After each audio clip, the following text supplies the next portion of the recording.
साथियों, आज एक साथी का फ़ोन आया और बड़े ही चिंतित मुद्रा में पूछा उसने कि सर, रिकवरी एजेंट ने हमको ये बताया है कि यदि तुम लोक अदालत में नहीं आए तो तुम्हारे खिलाफ ऑर्डर हो जाएगा।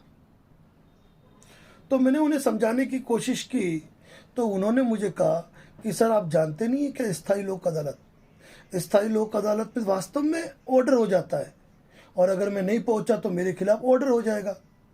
तब मैंने उनको समझाया कि भाई, लोक अदालत और स्थायी लोक अदालत दोनों अलग अलग चीज़ है। स्थायी लोक अदालत वो जगह है जहां राज्य या केंद्र सरकार की किसी इकाई द्वारा यदि किसी व्यक्ति को कोई असुविधा हुई है, तकलीफ हुई है, तो वह अपनी क्षतिपूर्ति के लिए या फिर उस विवाद के निस्तारण के लिए या फिर कोई राहत चाहने के लिए कोई व्यक्ति स्थायी लोक अदालत में जाता है।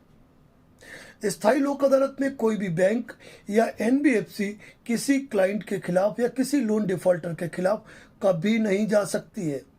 लोक अदालत जिला विधिक सेवा प्राधिकरण के अंतर्गत राष्ट्रीय जो लोक अदालत लगती है, जो साल में 4 बार लगती है, उसमें जो एनबीएफसी कंपनियां हैं, बैंक है, वह लोन डिफॉल्टर से राशि मंगवाने के लिए, समझौता करवाने के लिए लोक अदालत के समक्ष एक प्रार्थना पत्र पेश करती है और उस प्रार्थना पत्र के पेश करने पर लोक अदालत द्वारा आपको समन किया जाता है और कोर्ट बुलाया जाता है।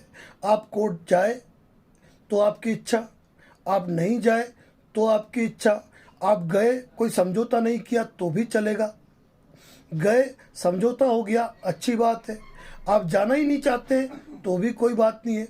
कुल मिलाकर इस बात का सारांश ये है कि स्थायी लोक अदालत अपने आप में एक अलग डिपार्टमेंट है, एक अलग ट्रिब्यूनल है, एक अलग कोर्ट है।